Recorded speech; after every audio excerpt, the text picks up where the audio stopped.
Good day, everybody. Welcome to the Ammunation. I'm your host, Craig Bragg, and with me is my co-host, the increasingly illustrious Irving Twin. How are you, sir? You get two what do you call it? Alliterations there for Alliteration. increasingly Thank you kindly. what did I say? Increasingly illustrious. Illustrious. There you go. Increasingly illustrious Irving Twin. How are you, sir? Living the dream. How are you? Not bad. You're a herky jerky though. You're a herky jerky. Still having computer issues, I I see. am, yeah. All right. Well, I'm Yeah, the sorry. laptop, it does the job, but poorly. Yeah. Well, it is what it is, as they say. Which is just the modern version of C'est la vie. Mm, Folks, I'm glad y'all could join us. Looks like we got a few people watching. If you're there, please make yourself known. Make a comment in the chat. We will interact with you. But yeah, welcome to the Ammunation. It's been a hell of a 2 weeks because the last time there was an Ammunation was 2 weeks ago. Actually, the last time there was an Ammunation was probably 4 weeks ago, because 2 weeks ago we did the Ammunation debate, which you were not around for. that's right, yeah. Yeah, it was a good little Sister debate. got married. Because you went to a wedding. Your sister got married, but that's Yeah. neither here nor there.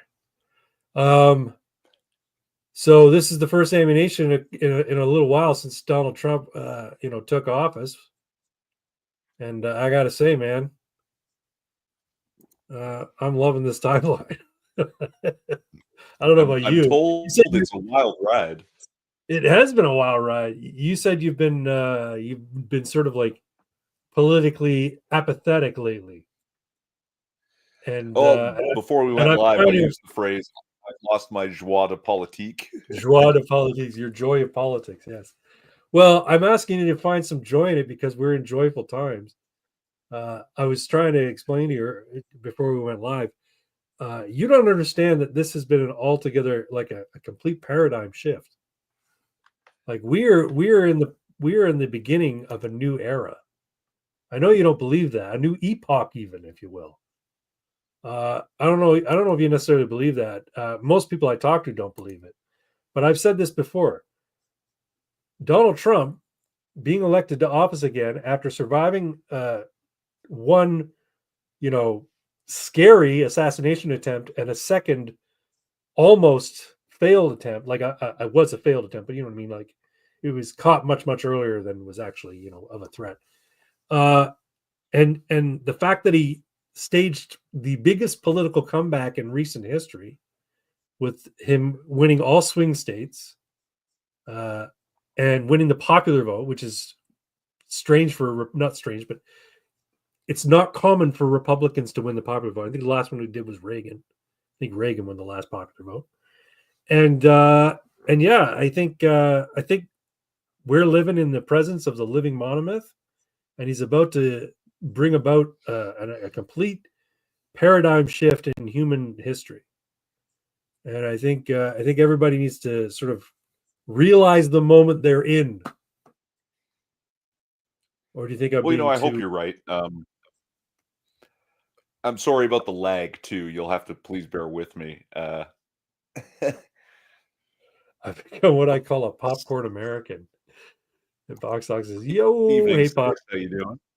Box, good to see you guys. Yeah, you can't stop watching, right? Right, Six? You can't every time you turn on the YouTube, something new happens. And you're like, holy shit, did he just fucking do that? Sorry, you were about to say something, Twin. I interrupted you. Oh, just that I hope you're correct. And I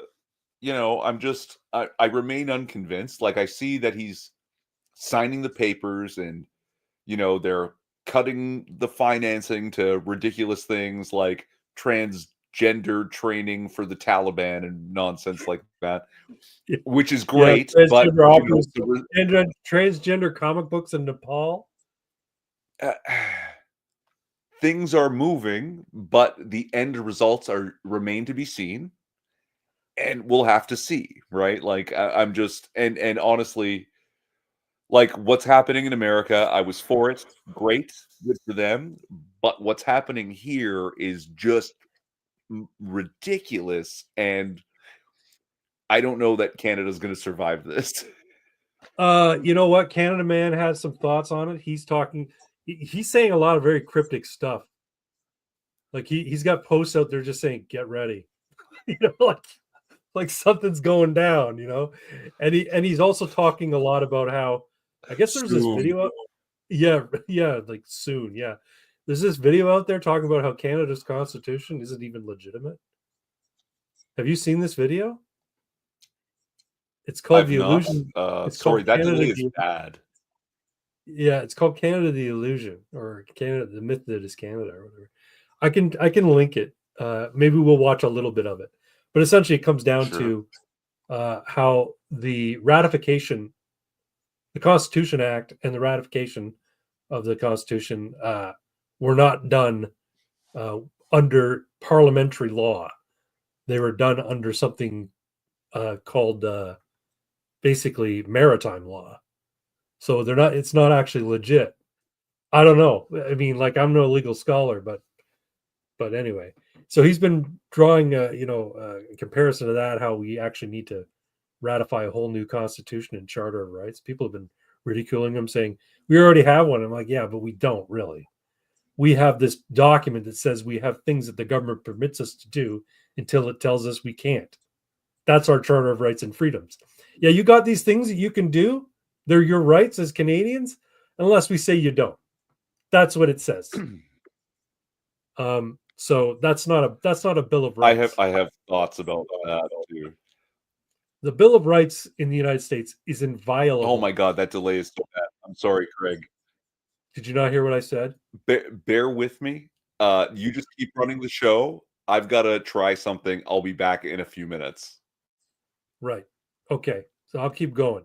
The U.S. Bill of Rights is inviolable, meaning it's incapable of being violated. Although they try a lot. But the idea behind the Bill of Rights is that these are things that you got. And the government can't do anything about that. They don't give you these permissions. They recognize that you have these rights. And so, yeah, I mean, Canada needs something like that. But insofar as what's going on in the United States, like the people are talking about how, it's great that USAID has been shut down and, they found all this waste. It's not even about all this waste. Every one of those little projects, these little aid things that are going on, it's all money laundering. Every little bit of it. So what they're doing in reality, the benefit of this is they're shutting down the money laundering operation that the United States government, the federal government, has been trafficking in for all this time. So it's no mistake, right? It's not just look what we happen to find. No, everybody who took advantage of USAID, all the Congress people, they knew what the fuck was going on. They put in for 1.3 million for, a study to determine whether or not the wheels of the bus actually do go round and round. And what happens is the people who get that money for the study, they make a nice campaign contribution to the person who put that funding or lobbied for that funding on their behalf, right? Who put that little piece of pork into whatever omnibus bill that Congress passed. And it was probably hidden somewhere inside an innocuous bill that nobody would ever vote against because everybody else had pork in it. And it was something called loving puppy dogs is an American tradition. Something really, really, palatable for everybody. It wasn't controversial. And the only people you got voting against it is Rand Paul because he sees all the fucking grift or graft in it and all the pork. But what do we got here? Hey, Pox and Nano, how you guys doing? And then Six says, Irv is glitching like Max Headroom. Yeah, his computer died on him a little while ago. And so now he's using a laptop that I guess is not nearly as powerful as his old computer.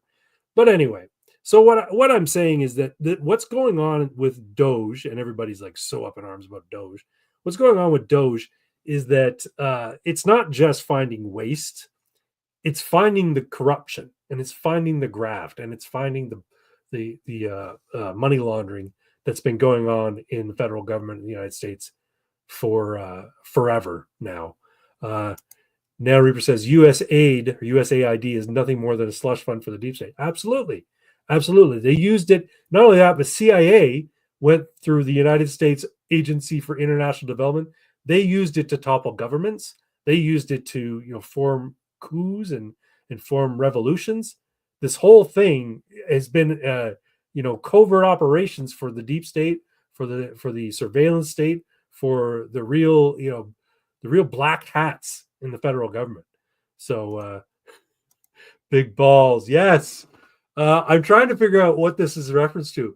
Apparently, big balls is like, what is it? An online name for one of Elon Musk's like 6 or 7, wunderkinds that are finding all this shit. I don't know who Big Balls is, but there's a sign out there on the social media that says we didn't elect Big Balls, but I don't know what it is. Is it a meme? Was someone memeing? I have no idea. Maybe someone can explain it to me. But I saw it and I thought it was funny. I just didn't dig into it. So if you can explain it to me, there's 6. I would really, really appreciate it. But yeah, no, like I said, I'm loving this timeline. Now, insofar as Twin is talking about how he's concerned that Canada won't survive it, Canada will survive it. The problem is that Canadians are apathetic.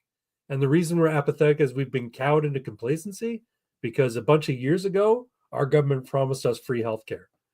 And as long as we got nothing to worry about and we have a government that's going to supply shit for us, we're never going to rise up against it.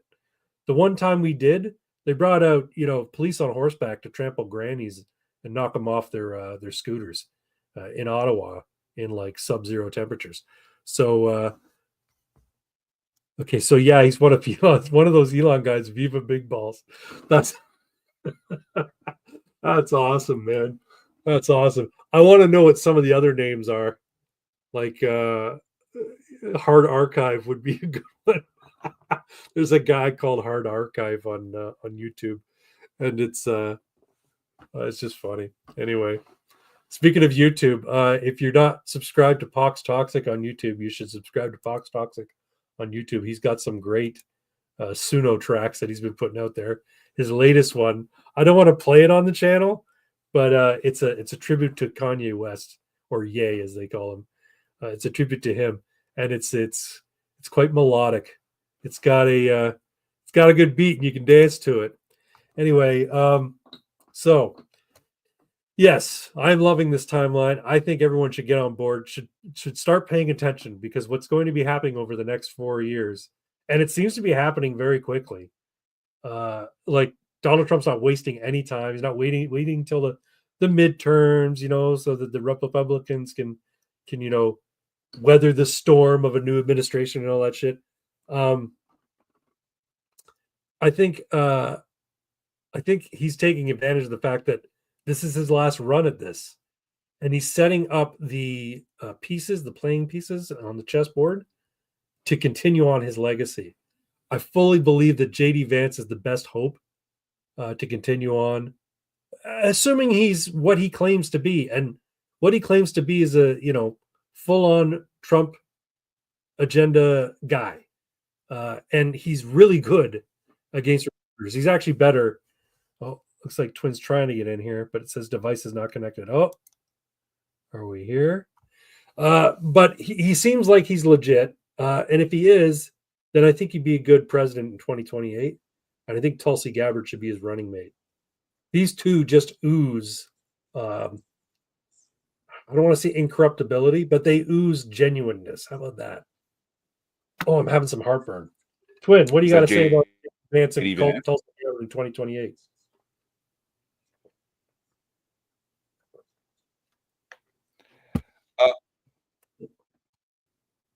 I mean, again, we'll have to see what happens. Like, this has the potential to be a Republican dynasty that lasts 20 years or more, but it's theirs to screw up, right? Sure. Like, we'll see what happens. I'm sorry about dropping out and coming back in. I'm hoping that doing a full restart may speed up my computer, or am I still lagging badly? It's not terrible. It's not terrible. It's the same with Europe, and the globalists have gotten their hooks so deep in and play off the fear of the mid-century Germans. They try and outlaw anything to write out of communism is yatis. I don't know what all those words mean, but no, you're right. Europe has been fully taken over by globalist communists. Now there's talk in Canada of people of Canada, excuse me, Canada joining the European Union. Uh, Canada's not part of Europe, motherfuckers. So they can't join the European Union. They're not even anywhere close to Europe. So how the fuck could they join the EU? I guess it's in response to Canada becoming part of the United States. Um, we got, and then we got Irving Headroom, LOL. Yeah. But yeah, no, I was just saying in terms of Canada, I think we're going to survive it. I think Canadians are going to wake up. So there's a bunch of polls out there right now that people are talking about how uh, the lead between Polyev and the Liberals, like the CPC and the Liberal Party, has shrunk significantly since Carney's face has sort of floated in front of everybody. And now apparently everybody's now convinced that Carney's got to be the next guy because they just don't like Pierre Polyev. And what they're finding is that if you look at the 18 to 34s, these people are still overwhelmingly in favor of the CPC versus versus the Liberal Party. As a matter of fact, it's like 12% to 41%, 48% or something like that. But when you ask the boomers, the people over 65, the margin narrows to like 3 or 4%, because the people who are 65 and up, they watch CBC and CTV and they think they're being informed. And the CBC and CTV have put it out there in people's minds that Pierre Poilievre's not a good guy. He's a bad guy, and he's a jerk, and he's a nerd, and he's all these nasty things, and he's just like Trump, and he's all these terrible things. And people are absorbing that. My father's one of them. My dad is a full on liberal at this point because he's been convinced that he doesn't like Pierre Poilievre. Now I don't like Pierre Poilievre either, but that's for different reasons. But anyway, boomers are a logjam. They certainly are. They certainly are. Look at what they are doing to the AFG in Germany. Yeah, there was something on X about 100,000 people protesting AFD in Germany. This was a CTV news bit on X, and I'm like, I'm not sure I can believe that. I'm not sure I can believe that because it's CTV news. If I were a betting man, I'd say there's 100,000 people out there in favor of AFD and probably protesting that AFD has been left out of the political conversation because they've basically been forced out because everybody's so offended. Like everybody who's in power is so offended by them. Kind of like what's going on here in Canada, where nobody wants to give the PPC any sort of wiggle room or allow them into the game at all because they know that the PPC actually would be a lot more popular than they're allowing them to be. They're so concerned that if they give these people a voice, if they give Maxime Bernier a voice, and they give the platform any air, that is actually going to upset their uniparty situation. So that's just how I see it anyway. But the one thing that I miss is that doesn't seem to be one that includes Generation X, because Generation X in the United States largely decided how the 2024 election went. They seem to always forget about Generation X, but they're a huge voting bloc, and they're kind of like the last sensible generation because they were sort of raised to be independent and raised with a bit of common sense and self-reliance, and also to be skeptical of government. Versus now, where you've got Generation Alpha or Gen Z? I don't know what they're called. What's the young Antifa shitheads? Are they Gen Z? So millennials are more Antifa than Gen Z. Gen Z are just coming into their able to vote ages now. Oh, okay, all right. And the alphas are following them up. Yeah. Yeah, the alphas are like even more conservative than Gen Z. But when you see the people who are, with the funky colored hair, and they're protesting, that gays need to be allowed to have children sit on their laps and stuff like that. When you see these people, they're either older boomer liberal women, or they're young college age women who have been convinced that men are evil and intersexual feminism and neo-humanism is the way to go. And they've of course dyed their hair and they don't shave their armpits and stuff like that either.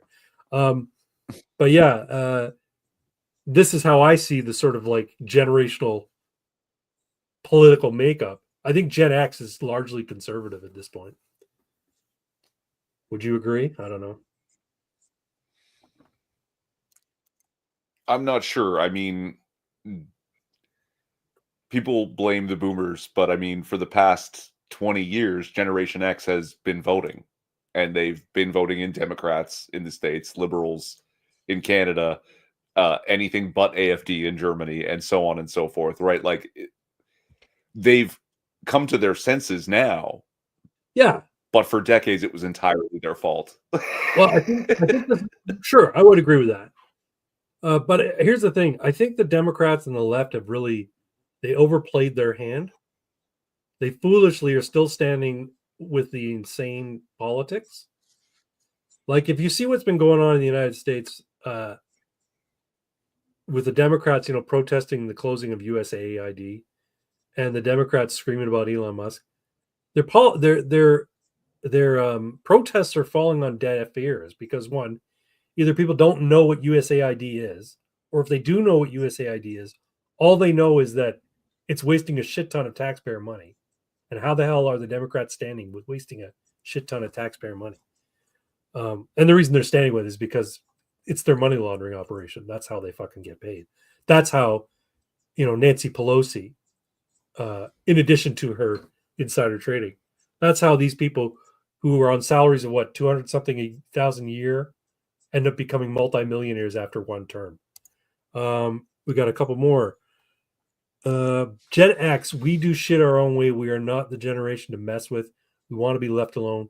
People who fuck around and find out with us find out. Yeah. Yeah, it's true. Generation X, they're really just they don't want to deal with the other people's bullshit. So I think that's mainly what Gen X is. But I think the Democrats and the leftists really pushed things too far when they started talking about no, fucking biological men should be swimming in the pool with biological women and taking all their fucking medals. Absolutely. Why wouldn't you want your daughter who's a teenager who's just like 13 changing in a change room with a guy who gets off on dressing up like a woman? Because that's really what it comes down to. These trans women, they're just guys with a fetish. They're perverts. That they've autogotophilia. Years ago, they were happy just being transvestites. Now they're like, oh, sweet, we got an in. We can be really perverted and go into public spaces dressed as women, and people have to accept us because of the absolute fucking lunatic.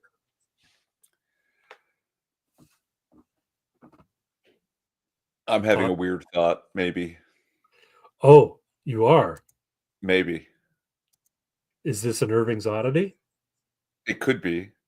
All right, go for it. The people that like claim, oh, everything is these are oppressive forces. If you don't, you're a bigot for not accepting that. This 6'4" dude is actually a woman who should be on the swim team with the women. Right?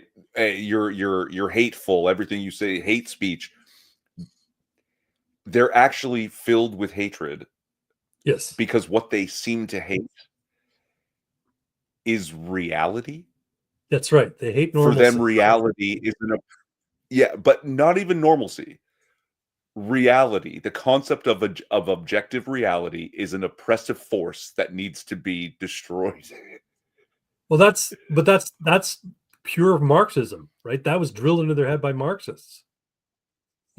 Defeating the olds, get rid of tradition, get rid of what we understand as objective reality because it's all just a construct, and so we can replace it with something better. But they still haven't figured out how what they're planning or doing is better. In a utopic vision where people don't sexually assault people, where perverts don't exist, maybe it would be better. But the reality, like you said, there are perverts in the world. There are people who behave badly. And I mean, I think the reason they don't give a shit about 13-year-old girls in the change room is because they've resigned themselves that human beings are bad, therefore I will never have children. So I don't give a fuck what happens to the offspring of breeders. This is in their mindset, right? They're all nihilists when it comes down to it. Someone had said something along the lines of, if you just like stop fighting the woke stuff and accept it, then all the conflict disappears. And someone else responds, that's the same as saying there's no such thing as rape if you just stop resisting. That's right. Then it's just consensual sex. That's right. Yeah, it's your fault, right? Like you turned this wouldn't be rape if you just get into it with me. We could both be having a good time here, but you're choosing not to. No. This is on you. This is on you, bitch. Oh fuck. Okay, we're getting canceled. Anyway, it's not called rape, it's called SA. You can't even say rape on YouTube anymore. You got to refer to it as grape or SA. Speaking of insanity, have you watched this channel called Midwest Audit? No. I've fucking been killing him a couple of times now. Midwest Audit. Oh, got some bad heartburn tonight. Midwest Audit is this guy who goes around the Midwest, states, and he does a number of things. He'll just walk around with a camera and record in public, and people get all bent out of shape because he's recording in public. Like he'll go into a public library and start recording. And I think people learn now you can't stop him. It's a public place. He can record there if he wants. But still people get bent out of shape when a camera gets pointed at them. And so he records that. He records their reactions and he puts it up online. But what also he's been doing is he's been going out in public, normally in costume, but not always in costume. And he'll hold up a sign that says trans women are men. And that just gets people losing their shit. Some people are like honking their horns going, yeah, buddy, you're absolutely right. And some people are like, you're a bigot. That kind of shit, right? And he tries to engage these people in conversations, but he just uploaded one today. So I was going to share some of it, but I'm like, I don't want to devote a lot of time to it. But you know what? Why not? Let's put a little. Let's watch a little bit. A Billboard Chris thing. It's kind of like a Billboard Chris thing, but it's like it's more like talking about, hey, biological reality is a thing, and we have to stop ignoring it, kind of thing. So why don't we do that? Let's move on to. Say you feel trapped in a man's body. Well, sometimes I get the menstrual cramps real hard. We'll go watch a little bit of Midwest Audit. Where is he here?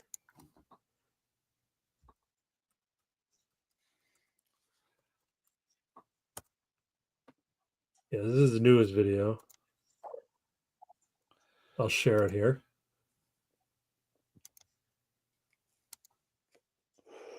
And again, I apologize because the lag, I can tell, is well over 5 seconds now. Yeah, you can see that, right?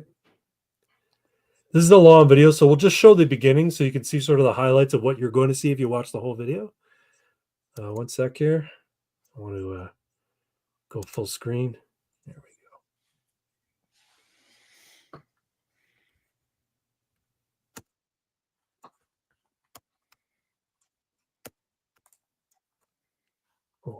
Hold on. You see that?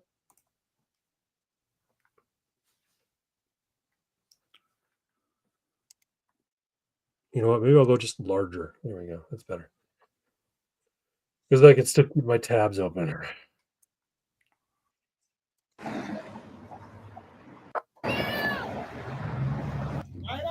Yeah.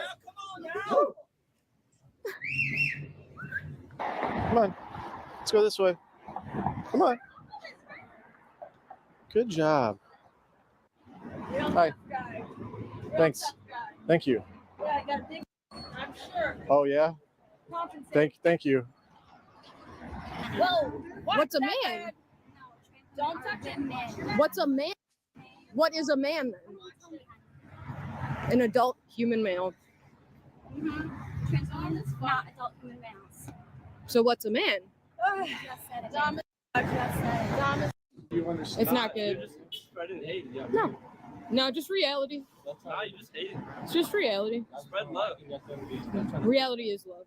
No, it's not. Yeah, truth is love. No. Yeah, truth it is. Yeah. Mm-hmm. Not really sure what the point of this is.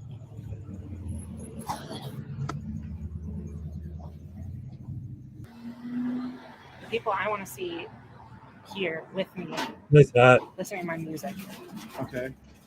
don't want to see you. Too bad. Too bad. Deal with it. Deal with it.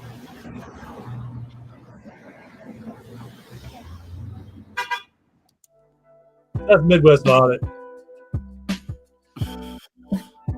They got a good channel. It's something you can just sort of listen to in the background and look up every once in a while, and it's fun to watch. But yeah, if you haven't checked them out, I suggest checking them out. I like them anyway. And that's your true news. Oh, you heard about? Did you hear about the there's a trans person, a trans woman, congressperson, and so when they were recognized in the floor, they said "Mister." They was recognized as Mister So and So. Wow, that's pretty good. Well, you know what? It's the law now in the United Winning States. You know, there's two fucking genders. Here we are. Yeah, this is for the win. Mila Joy breaking. House of Representatives slaps reality back into place. Congresswoman Mary Miller just dropped the mic on the House floor by referring to Rep. Sarah McBride as the gentleman from Delaware, Mr. McBride, during his speech intro. I refuse to deny biological reality, the Brave Freedom Caucus member declared, standing firm against the woke storm. The left is having a meltdown, crying misgendering, but let's call a spade a spade. There's no such thing as trans, just man and drag. And here I'll share this. Expand this. Hold on. You sound like a man.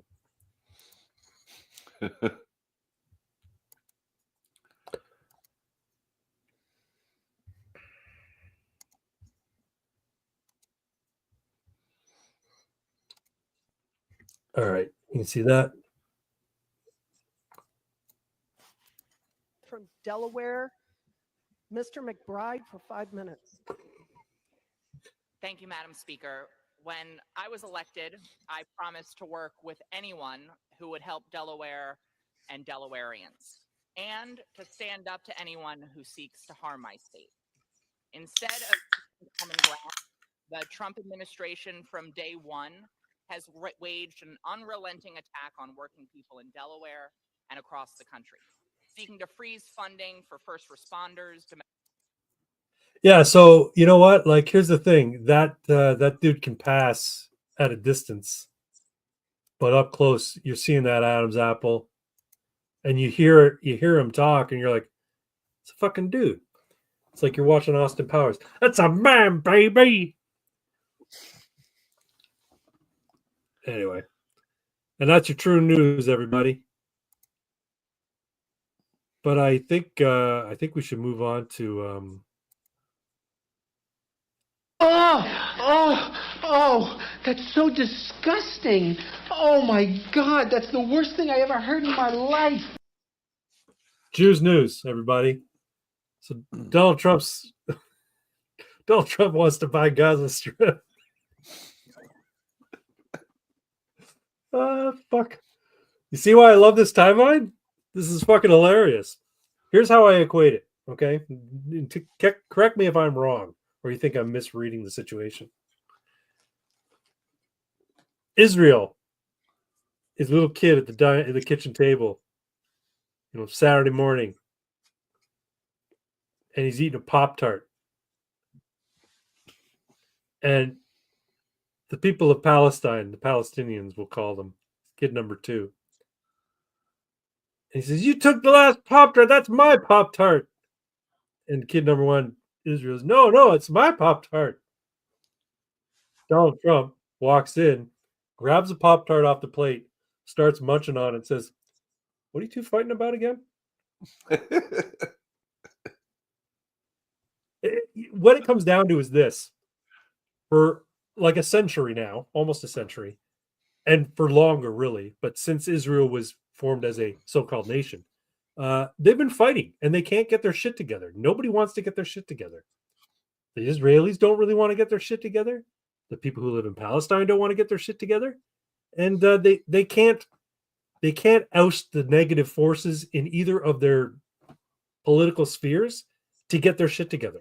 The people in the surrounding area, Saudi Arabia, Dubai, Jordan, Egypt, none of them want to help get the shit together. You got another nation, Iran, that just wants to wipe all the Jews off the map. They're not going to help. So big bad daddy Trump comes in and says, "Fuck you all.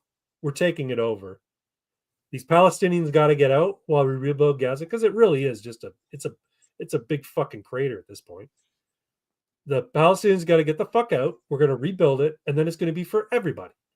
Jews, Palestinians, fucking Australian Aborigines, Eskimos, whoever the fuck wants to come here can stay at Trump Tower, Gaza, and it's going to be open to everybody, and it's going to be a shining beacon for the fucking world of people living in peace. Do you believe it's going to happen? No, of course not. No, but I love the ask, man. I love the big fucking ask. That's awesome. To come in and say, you know what? We're going to take it over. We're going to rebuild it. I mean, then, of course, the argument is, where are we getting the money to pay for it? And I guess you could say, well, they're saving a lot of money by closing down USAID. But apparently, Doge is going after the Pentagon next, which is going to be really fucking dangerous. I worry that Musk might die or Big Balls might die. I mean, hey, look, what happened? September 10th, 2001, the Pentagon announced that it misplaced $2.3 trillion. Yes. And they've never, ever passed a single fucking audit. They've never passed a single audit. No. And their argument is, look, the way we do these things in terms of funding stuff, it's spread across a bunch of different systems, and they don't all speak to each other correctly. So the chance for things to go missing in the books is very, very common. But it doesn't mean that we're wasting the money. Well, maybe what you need is a couple of forensic accountants to go in there and find out, get all of these systems to speak to one another, get all the paper records, and put them all in a big fucking pile on the floor and go through it all line by line and see where the waste is. Because I guarantee if there's graft and fucking money laundering going on at USAID, then it's going on in the Pentagon in spades. But yeah, and the fact is that, and this is the other thing about this whole situation with Doge. We'll get off the topic a little bit. So for the longest time, the left or the liberals, the Democrats, were talking about, if you want to cut funding, cut the Pentagon, cut defense spending, because it's the biggest fucking bulk of our budget, right? Of our expenditures. Well, now they're doing it. What are you going to say against it? Now they want to actually fucking do it. You got Pete Hegseth in there, who's the head of the DOD, right? And then you've got what do you call it? Tulsi Gabbard, who's head of the DNI. I'm assuming they all got confirmed, right? They had all their hearings last week, and I think they all got confirmed. But yeah, I think these people are genuinely going to go in there with the mindedness to clean it up. Now the problem is, will the career bureaucrats and the shadow government let them? Right? Will they allow them to? I don't know. I think they're probably grown very complacent, knowing that no one's ever going to investigate them, and so they're probably not prepared for an investigation. Hey, buddy, my cat's here to say hello. Well, I mean, one of the things that I've seen while not paying too much attention is somebody pointing out, remember, all the people upset that Doge is auditing all of these systems were ready to hire 80,000 new IRS agents to audit you. Right. That's right. That's right. Yeah. So, and that's the thing. The Democrats are really showing their hand. And they really, like, if they want to have any hope of ever becoming relevant again in Washington D.C., they really need to take a step back and re-examine what they've been fighting for the last 4 to 8 years. I think the problem was that Donald Trump was this sort of, when he got elected in 2016, he was this existential threat to their way of life, and he never really pulled the trigger on a lot of shit that they were worried he was going to do. And so when he got out, they spent 4 years going hog wild, pushing through every bit of progressive nonsense that they could, for fear that when he gets back in, they'll have lost ground. If they don't do it now, they're never going to get the chance. And I think this is a cycle you'll see with between Democrat, Republican, conservative, and liberal.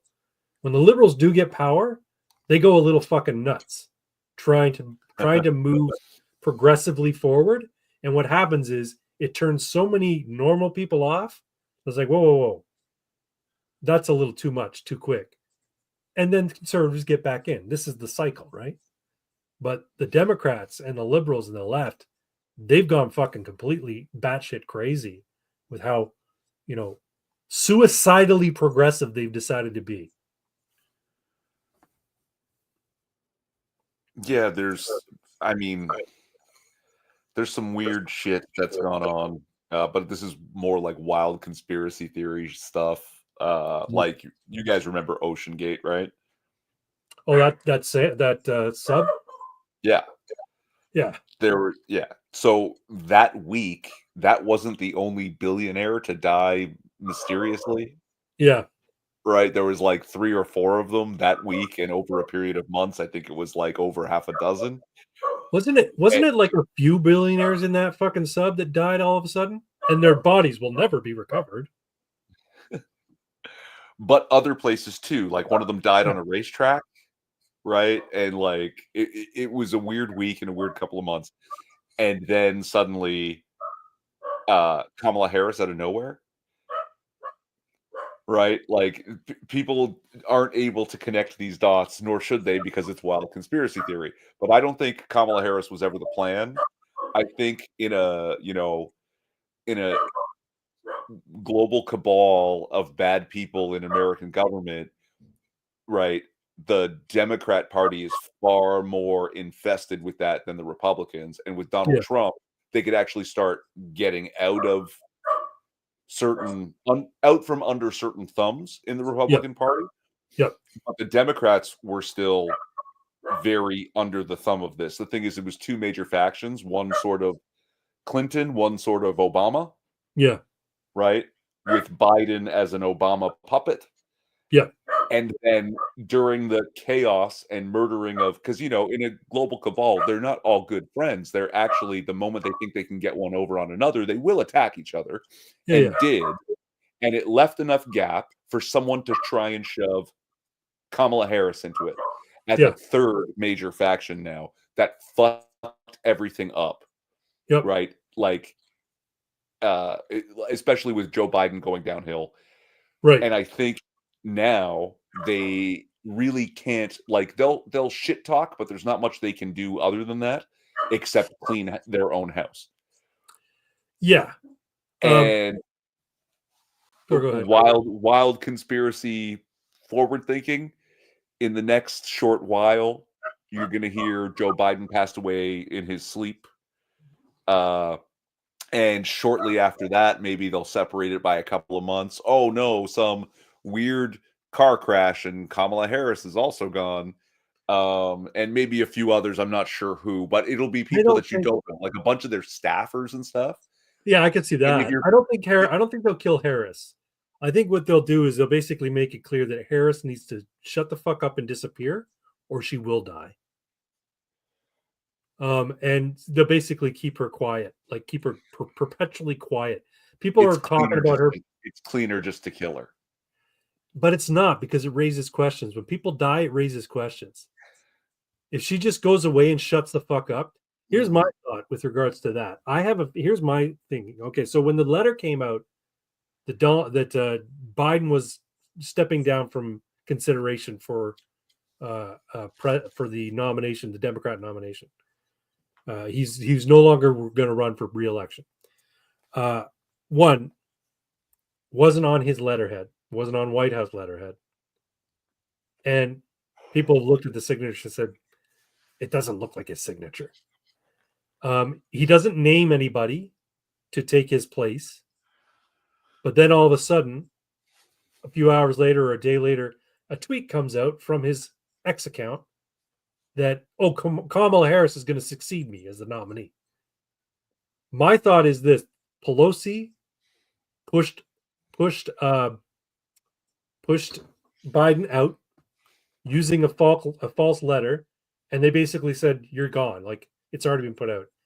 If you go out there and say that's not mine, then people will know that there's like a palace intrigue, and you can't have that because it would take down the entire party, and you don't want to do that because that destroys you, and you can be destroyed. We could easily just destroy you, and everyone will just think you're just old. So he's like, I want to keep living, right? And they probably put Hunter in there as well. As like, look, you know what? Hunter will be on. He won't be touched. We'll make sure he's not touched. Pelosi put that letter out there, made him basically resign. After he'd spent days saying, "I'm not resigning. I'm not stepping out of the race. Right? I'm feeling fine. I had a bad debate. Big fucking deal. I'm still the best man to take on Trump." And then a few days later, after him disappearing for a few days, all of a sudden this letter comes out, and then a tweet comes out a few hours after that. The tweet, here's the thing: it's the Obamas and the Clintons who are the two factions within the Democrat, hierarchy. The Obamas probably had a plan for either Gavin Newsom or Michelle Obama to be the nominee, or have a primary in which one of those two would be favored. And what happened was Hillary Clinton got a hold of some staffer under Biden who was handling the X account and said, no, Kamala's going to be the bitch. Kamala's going to be the one who's going to take over. And after that happened, they had to put her in, because otherwise that would also expose the palace intrigue, right? So that's what ended up happening. The Clintons in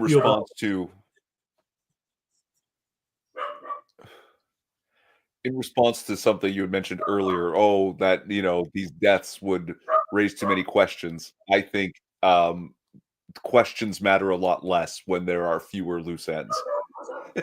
There are fewer what? Loose ends, and yeah. Sure. But they here's how it could happen. If they all were on a flight somewhere, and that flight just happened to go down. There's been a lot of plane crashes. That's totally doable. I know. My dog's losing her shit. It's almost time for them to go out anyway, so I might take a break in a minute to go let them out, and you can carry on the show. Oh my god.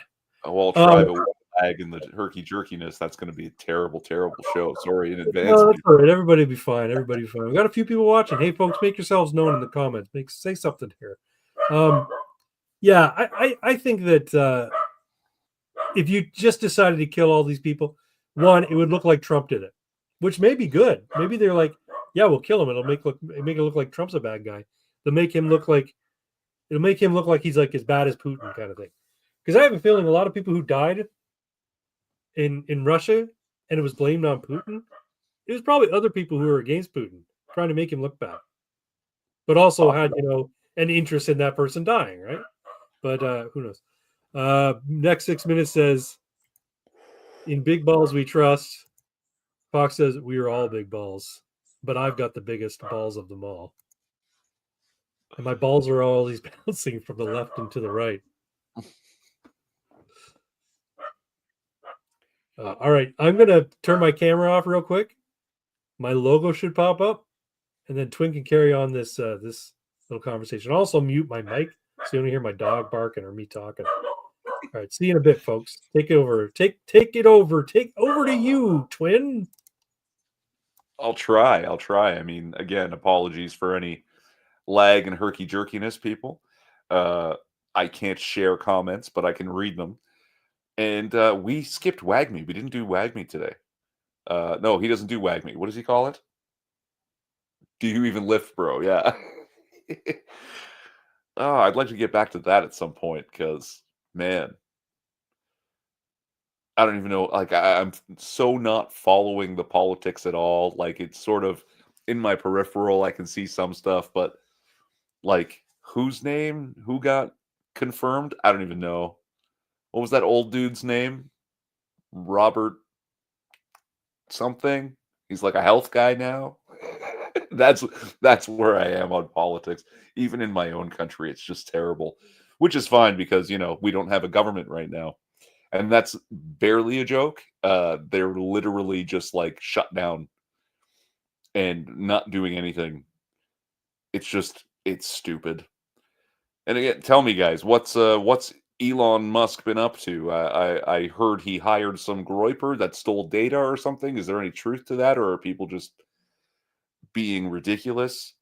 Uh, Again, I'm not really paying attention. It just sort of shows up in my Twitter feed while I'm scrolling porn. Politics and porn, that's all that's on my Twitter feed now. And I ignore the politics. So what have you guys been up to? Anything fun? I've just been work and gym and no computer. Oh, okay. I'll give you an update on the computer. I had mentioned this last week for anyone who was paying attention that my computer was fucked up. And it really is. Like, it may well be screwed beyond repair. At least the CPU could be. If it's not, that would save me quite a lot of money.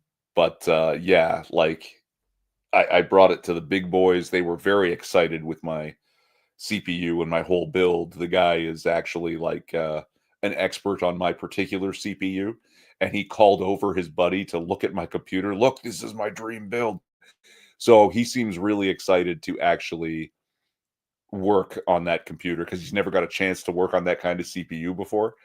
And he's only ever seen one in his lifetime, but didn't get to work on it. So this is, yeah, I think he's going to try his best to actually get it done for me there. But they call it the bench, the queue for diagnostic and repairs, and I could physically see their bench of computers. He's like, yeah, it's going to be here a while before we even get to it. It could be weeks before they look at it. Plus, they need a functional CPU to test my CPU against. And now my CPU is so rare and hard to find that they may not be able to find one for a while beyond that. So it could take even longer. So I'm stuck with this laptop. I accidentally clicked update and restart, and it went from it it was Windows 8. It was running Windows 8, and it started updating to Windows 10. And I thought, oh well, okay, fine. Maybe then it'll be able to run some of my smaller games from Steam that I got Windows 10 for nothing. But for some reason, I can download the games, but it won't start them. Not even something old like Caesar 4. Yeah, so Poc's asking, the fuck did you do to this thing? Apparently, it's been really dry the past few weeks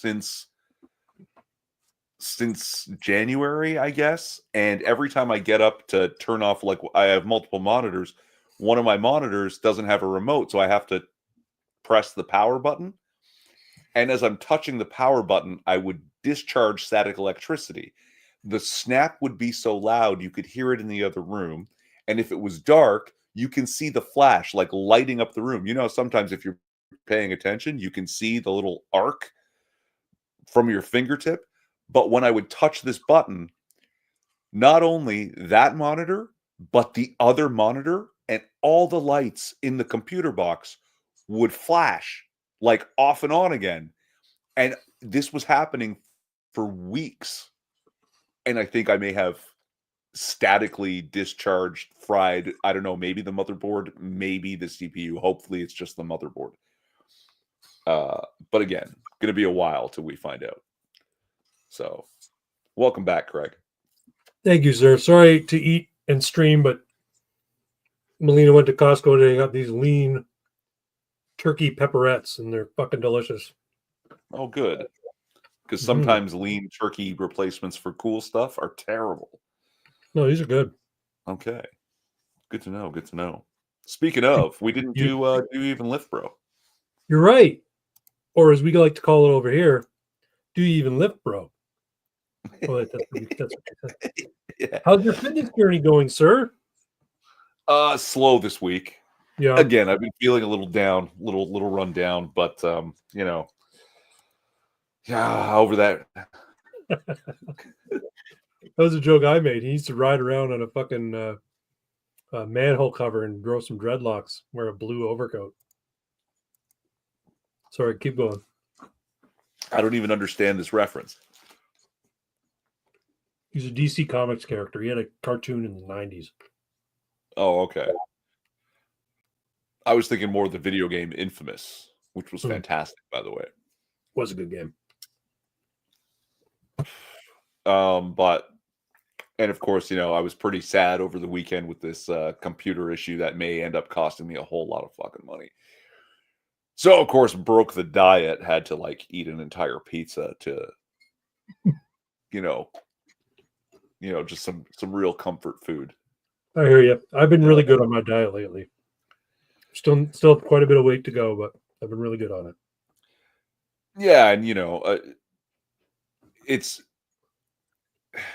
I don't want a gimmick diet. I don't want to be like counting calories ridiculously. I just, you know, a gentle calorie deficit for an extended period of time without a deadline, right? Like actually like work on like a proper lifestyle change.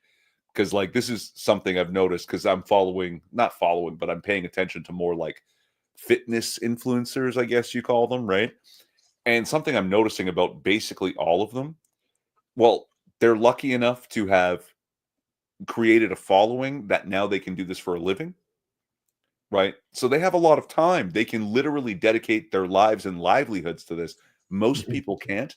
And what you end up with is, this is the diet for you. This is the magic bullet you've been waiting for. And it's like, for most people, there isn't like a regular dude fitness thing, right? Where, hey, you can still have some beers on the weekend. You're not going to have this physique, but you're going to be decent looking, you know, when you go to the pool. People are going to go, really? That guy? Huh. Not, oh my God, this is a world-class physique, but like, oh, you know, like, which is more than enough for the vast majority of people. Right. You know, I don't want, like, I've always said this about myself. I don't want to necessarily look good with my shirt off. I want to look good in spandex. I want to look good in a superhero costume so it looks like I'm filling it out. Right? Because I'm not going to be in the movie where I'm putting on the costume or taking it off. I don't need to worry about that. Whenever I'm going to be wearing the costumes, you know, I'm not going to be taking a shot with it off. You know what I mean? So, no, I've been doing really well at the gym lately. I've switched over to LA Fitness. I told you that a while back. One thing I've noticed about LA Fitness, though, I want to go to their suggestion boxes. There's a few things that I just want to tell them. For instance, if you have 2 hip adduction machines, you need 2 hip abduction machines. Or here's an idea: get the hip abduction / adduction machine that allows you to do both exercises on the one machine.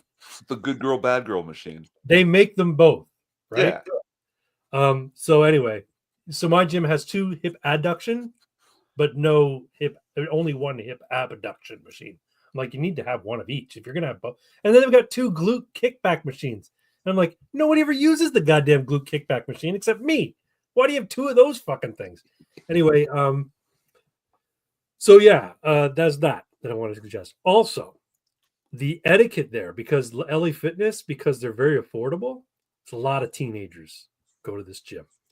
And they don't put the weights back in the proper spots. They don't wipe their shit down. And it's really annoying. And the problem is, I think LA Fitness has made it difficult for wiping down the equipment. Because what they have is they have like a paper towel machine, a paper towel dispenser. Mm-hmm. But at Good Life, you have the paper towel dispenser, and then they've got a couple of squirt bottles where you can squirt on the paper towel and then go take it and wipe it down, right? Yeah. At LA Fitness, there are those hand sanitizer pumps. They're those little pumps with like the one button where you press it and a little bit of foam comes out. So you need to press it like 6-7 times just to get enough on your paper towel to go and wipe it down. And I'm like, these are not meant for like doing a wipe down of equipment. These are meant to sanitize your fucking hands.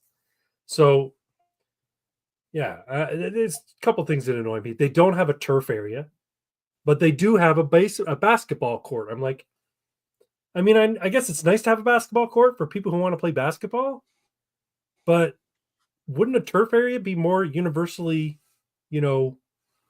usable? People would actually get some use out of it. They have one in the trainers area, and everybody just goes in the trainers area anyway, but they don't have one that's like for everybody. But I haven't been to the one on Brant Street. So there's two here in Burlington. I haven't been to the one on Brant Street. That might be a little bit better.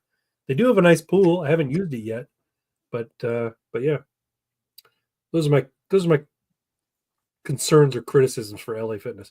But in terms of my workout, my lifting regimen, I've been doing pretty good. I've been training again with Chevy, that bodybuilder I was training with when I started at Movati. But he trains with me at pure muscle and fitness, which is where Jeff Napard trains. And yeah, he's really been showing me how to do my presses, how to do my flies, how to do all these exercises that I was doing on my own, but not doing them very well. So I really appreciate that. But he's expensive, and I can't afford to keep going to him. So I think this next week is going to be my last week. I'm going to have to say, look, man, I'll hit you back up in late spring, early summer, but I can't afford to keep doing this every 2 weeks, throwing this kind of money at you. I'm getting stuff out of it, make no mistake, but it's just something, it's a matter of budgeting. So yeah, it's pricey. How are you doing your cardio? Well, that's the thing. I wasn't really doing much cardio. And with the shitty weather, I haven't been doing a lot of walking either. But he's telling me, yeah, man, get out there and do your cardio. So I've been going to the gym and doing 30 minutes on the treadmill at 3 miles per hour, 5-degree incline. And that gets my heart up into my vigorous zone. Not peak, but vigorous. And so 30 minutes of vigorous is good, Yeah, I do roughly the same. But I'm hearing now that I might want to consider doing HIIT training, high impact interval training. So basically 5 minutes here and there of like going it all out. No, nonsense. Does a lot more to help burn visceral fat as opposed to just burning overall fat. So no, there's no such thing as targeted fat loss. It's a myth. Your body puts on fat the way it puts on fat, and it comes off the exact same way but backwards. And so there's no way to target an area, interior, exterior, like subcutaneous or visceral. It doesn't happen that way. No, the science behind it, according to Thomas DeLauer, is that when your metabolism hits a certain point, it's going to, first off, when you eat food in a certain cardiovascular state, it will immediately put it into the visceral fat because that's the easiest place to put it. And if you hit certain points of cardiovascular state, aerobic, then it is going to try and pull the fat from there. It's going to try and use that fat as being more readily available. He mentioned there's a couple of like scientific mumbo jumbo involved in it. It's not just a matter of do HIIT and you'll hit your visceral fat before you'll hit your subcutaneous. It's not like that. It's more involved than that. But this is essentially what he's saying, that HIIT can be helpful. It's a study from a few years ago, but he says HIIT can be helpful if you want to lose your belly fat. So sounds like Hebrew nonsense to me. Sounds like Hebrew nonsense? Hebrew nonsense? Well, Hebrew nonsense. Yeah, again, you can tell because the same people will always tell you they have problem areas, right? And they never change, right? The only time you develop a new problem area is when you've hit a max, so to speak, at your old problem area and you're just getting fatter. right? You see some women, they carry a whole lot of fat on the back of their arms. Some women carry it more on their stomach, right? Uh, like what your fat distributions are, how it goes on and comes off, and it's always exactly the same. The idea that you could target somehow your visceral as like it doesn't. I don't think it makes any sense. And again, one study in a too small group that probably had not nearly enough proper controls, because most of them don't. Like, they really don't have a lot of funding for this stuff, and they're not doing a study on 2,000 people. They're studying like 30. Yeah. Right. And it's a lot of the data they're getting is self-reporting too, right? So sure. But that I believe you, because I don't like high impact interval training. I prefer to do light cardio. I prefer to do 30 minutes on a treadmill, 3 miles per hour at 5-degree incline. And that gets me in that zone for 30 minutes. And that's the fat burning zone for the 30 minutes, so. And like, there's something else that people don't realize. When your cardiovascular health is overall better and you can do 30 minutes and it's starting to get easier, so maybe you up the speed a bit, maybe you up the incline, maybe you go a little longer, and your heart rate is still in the same area, right? Because if you're paying attention, your cardiovascular ability increases very quickly as long as you're consistent, right? But let's say you're getting your heart rate to up to 125 for 30 minutes, and then it's only at 120. So you increase the difficulty a little bit to get back up to 125 for 30 minutes, and you keep doing that. When you're sitting around, you're burning more calories now because your cardiovascular health is better. Right. Having more muscle mass does that as well. But like, all of this combined, doing the high intensity doesn't really do that the same way, right? Self-reporting accounts for so many things, like a certain male organ getting larger. Yeah, and this is the problem. A lot of, like you said, fitness studies, they're going to rely on people saying, okay, I'll take part in your study. All right, so for the next 2 weeks, you're going to come back here and we're going to interview you, and you're going to tell us how you did on exercise X, or we're going to tell you how you did on your diet. And maybe they're being honest, maybe they're not.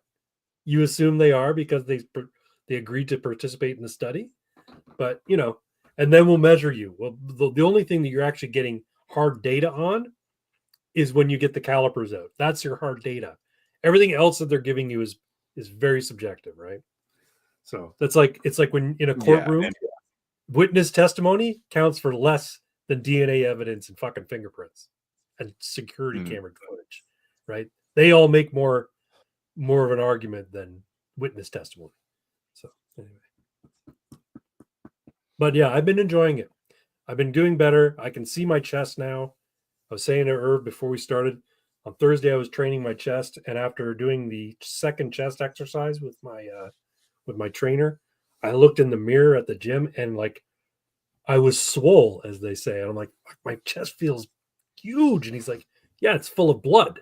You just been fucking working the hell out of it for like, was it four sets of the one exercise and 4 sets of the second exercise? And yeah, with a warm-up set. So 5 sets, I guess, total. But yeah. Nice. I've decided what exercise I like most with for chest. I like the dumbbell incline press, and I like the pec deck fly. Those are probably my 2 favorites. I like barbell. Do I like flat bench better than incline? Yeah, I think I do. And cable flies. I like cable flies too, but I don't know what it is about pec deck. It's just, I don't know. I just like it. I don't have to concentrate much on form because the machine itself will handle your form. You just have to concentrate on using the muscles that need to be engaged. Hello, doggy. See my doggy? See where? Hey, what are you doing? Say hello. Maybe because I come from a childhood and teenage years of maybe it's because I come from a childhood and teenage years of martial arts. I like concentrating on form, and the cables sort of force you to. Yeah. Right? Like, yeah, so I like cables that's for tricep just like exercises. I like cables for tricep exercises. So like a single arm cable pull down, love it. Hammer, what do you call it, hammer? Skull crushers. I don't mind doing them, but I prefer to use a cable. A couple of more. Witnesses can make errors. 30 HB 4K full color and night vision and IR camera don't lie. It's true. yeah. Ben Felsen says, "Welcome, Ben. Just got home and roads are terrible." Yeah, I'm looking outside. When I'm done the live stream, I should go out and shovel the walk. It looks like it's light snow though. I've got a Yeah, it's snowblower. I got a a lot. snowblower. The wife bought a snowblower, like forced. She just said she saw her neighbor's snowblower, and she's always like, "Oh, keeping up with the Joneses," kind of thing, right? She's like, "You're getting old. I'm gonna get a snowblower." So she bought this fucking snowblower. Didn't use it at all last year, and I don't like using it. It's fucking huge. It's too big. And No, I like getting that good old Canadian cardio. exactly, yeah, I would much rather use a fucking shovel. Thank you very much. This morning it was 81. Right now it is 55. Yeah, Wow. that's in Texas, right? He's near the coast, I think. Yeah, I would love to be down south. Maybe if Canada joins the United States, I can relocate somewhere in a warmer climate. But no, when we retire, we'll probably do what Melina's folks did and live down in the southern area for half the year.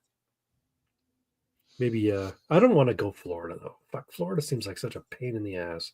It's so goddamn hot. Like she likes the theme parks, but I'm like, are you gonna like them when you're 65? Like, I don't know. I don't really even like the rides very much now. I like going to the theme parks for the food and the fun and the spectacle of it all. But I don't really like doing a lot of those fucking roller coasters and stuff.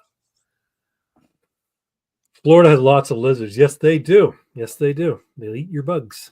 I don't mind. I don't mind lizards, and it just I don't know. It's the heat. It's the fucking humidity and the heat. That's why I'm thinking like, you like the humidity? Oh yeah. See, I'd be more inclined to do like New Mexico or Arizona.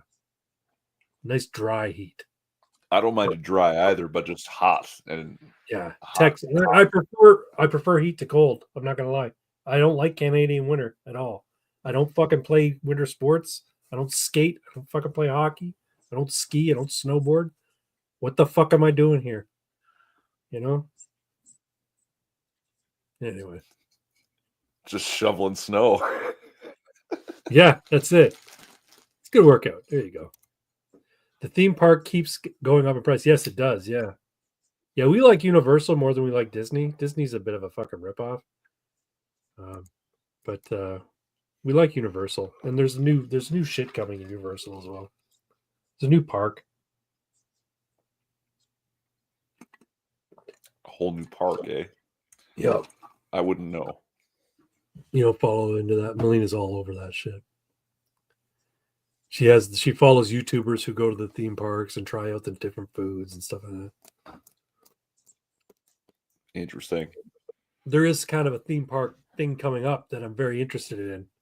I'll tell you about it. Let me see if I can find it here.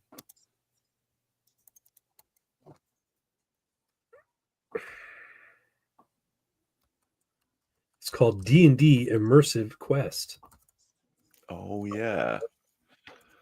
It's happening at Square One at where Palladium used to be. Vaguely. I know of it. Shut up.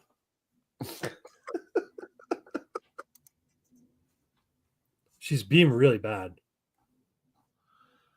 She acted out. She's just barking at me for no reason. She wants my attention. It's not no reason. She wants my attention. So yeah, so this D&D Immersive Quest is basically like it's kind of an art installation, I guess. And where's the video? Fuck. Let me see if I can find it here. And so basically, you pay your fee, you go in, and you do these little challenges, and you interact with the exhibits, and you try and save Waterdeep from the Red Dragon Astaroth. That's the whole thing. And when you start, you choose what class you want to be. I'm gonna be a wizard. I'm gonna be a wizard. I'm gonna wear this hat tomorrow when I go. But Orko, now I get it. Orko, that's right. I'm Orko from fucking He-Man. So you choose your class. You get a little wristband that has like an electronic thing doodad in it that will interact with the different installations, and they're all D&D themed, of course, like beholders and ropers and owlbears and shit like that. And you have to interact with these things to succeed and then move on. Now, I think you can keep moving on even if you fail, but the whole idea is you want to go through these different challenges, and then you get to the final challenge where you face off against the dragon. But you don't have any weapons or anything. You don't have any fucking special skills or anything. It's just you choose a class, and I guess certain challenges are supposed to be geared towards a specific class. So there's videos about this. I think there's one that's just sort of like a it's like So a is there no teamwork involved then? I don't know. It's tough to say. Here's a video about it. Oh, here's a short.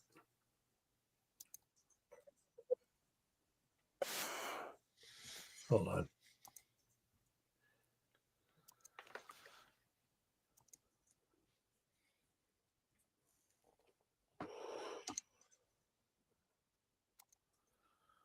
All right, let me go full screen so you guys can see this better.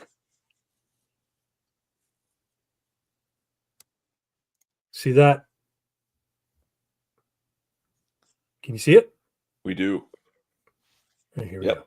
Face a beholder, hug an owlbear, and fight a fire-breathing dragon with your friends. We got a sneak peek at the official Dungeons & Dragons immersive quest in Mississauga, and it was so much fun. Perfect for veteran adventurers or if you've never played the game before. Here's how it works. You and your crew get magical wristbands and choose your class before the quest begins. You got 4 options: Rogue, Fighter, Wizard, and Druid. You choose your class by scanning your bracelets, and you can even pick your difficulty level from Recruit, Adventurer, to Veteran. Then from there, the adventure begins. Without spoiling too much, we love the interactive experience. 1 minute, you're speaking to the undead. Next, you're dodging a beholder's eye rays or searching for clues in a gelatinous cube. And don't miss out on a chance to meet tiny mushroom people in the Crystal Cave. And of course, there's a climactic boss fight. And then you're given a hero's welcome at the marketplace, complete with lots of themed food and drinks. So much great D&D merchandise, from books and stuffies. I got my hands on the new Dungeon Master's Guide. I was so excited. So what are you waiting for, adventurers? This is a Nat 20 experience. Tickets are on sale now at dndimmersive.com. Yeah, so the wife and I and our D&D group are going to that tomorrow. And I'm going to be a wizard. But I can't decide if I'm going to be a red wizard or a blue wizard. I have both hats. What should I do? Blue wizard or red wizard? Ugh. Woke This fifth edition. feels Yeah, a little more I ain't buying any of the books, man. I ain't buying any of the books. But I might buy like a set of dice or something. I'd be fine with that. Disney might get you killed if you have a food out. It's true. New Mexico has very Canadian-like gun laws. They are currently trying to ban all operated firearms, all gas-operated firearms. So every fucking firearm, or every semi-automatic, I guess. I thought they were one of the Wild West places still. Here's the thing, like, here's the thing about gun legislation and gun control in the United States. The fight is over, basically. The states can keep trying to do all they want, but the fact of the matter is the Supreme Court essentially said, look, it's in the Second Amendment. And unless you want to get rid of the Second Amendment, which you have to do through an act of Congress or through a convention of states, people have the right to bear arms. The Constitution, the Second Amendment, is their right to carry. So any of these states who are violating people, saying you need a permit to carry a firearm in the state or in the city, they're violating the Second Amendment. And there's nowhere in the Constitution that says a single city can have bylaws that violate the Bill of Rights. So when New York says, well, we'll give you a permit, but you have to jump through all these hoops, and maybe we'll give you one, maybe we won't. That's all unconstitutional.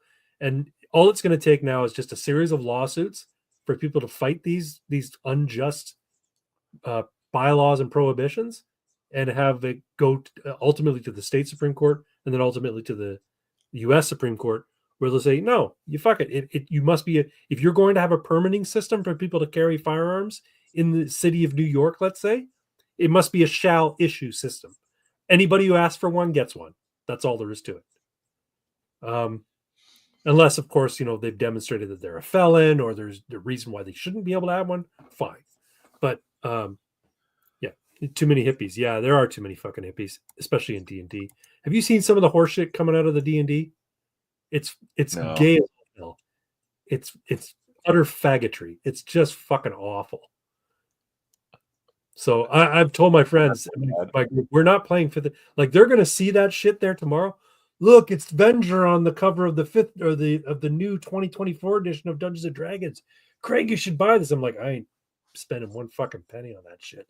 No, we're playing Deathbringer. Deathbringer is our game. If you don't like it, fine. I'll put more. You guys want more magic? I'll put more magic in Deathbringer. But we are not playing the new edition of Dungeons and Dragons. Fuck that shit. Anyway. Yeah, FPC has been doing that for years. I don't know what FPC is. No idea. But no, this D&D Immersive Quest, I really like the concept, and I've been thinking about doing something like this as a business for a long, long time. So I'll let you know one of my grandiose plans that I always jiggle around in my head for ages and then never fucking do anything with it. Now this is a money thing and a logistics thing, which is why it's not coming to fruition. But my idea was to combine the elements of LARP and sort of escape rooms into a D&D dungeon crawl type of adventure where you go in. So here's how it works. You go into the front doors, and the people who are there at the front desk, they're dressed in, branded polo shirts, and, they greet you. Hey, welcome to, whatever the fuck the name of this business is called. You ready for your adventure? Yeah. Okay. So admission is this, pay X dollars, and then you'll go into the prep room. And when you go into the prep room, they have a series of lockers. And in those lockers, you can put your purse, your cell phone, all the shit you're not going to need once you start the adventure, right? And on top of that, they give you a tunic so that you look sort of like in the spirit, in the realm kind of thing. So they give you a classic looking medieval fantasies type tunic. Once you get your tunic on to cover your street clothes, you go into this, what we'll call the guild hall, which is essentially looks like a big wood paneled tavern, classic D&D with big long wooden tables, and you get seated, and they bring you fucking pewter plates with kind of like medieval times. Have you been to medieval times? Have you been? No, but I know where it is. So medieval times, they serve you chicken and fucking bread and soup and shit in these pewter dishes. So they bring a big pewter plate full of fucking cheese and meat and bread and stuff like that. And there's a guy over there on a mandolin playing a fucking jaunty tune or whatever. And you sit there, and then there's these other people in there who are actors, right? And these are what you call your sort of class experts, the guys who are going to train you to whatever class you choose you want to be. And once you've had a bite to eat or whatever, they might come over to your table, or you might go over to them, and then they'll tell you about the type of things that they know and how they can teach you. So you can choose to be a wizard. And if you choose to be a wizard, he's going to outfit you with a wand. And that wand is going to have like a little IR kind of like a bead in it, like at Wizarding World of Harry Potter. And you're going to be able to use it in the dungeon. And if you decide you're going to be a thief, then he gives you a set of thieves' tools, which you're going to be able to use to open certain locks and stuff like that when you get inside. If you decide you're going to be a fighter, he's going to give you a latex sword and, maybe a shield or maybe a helmet or something like that.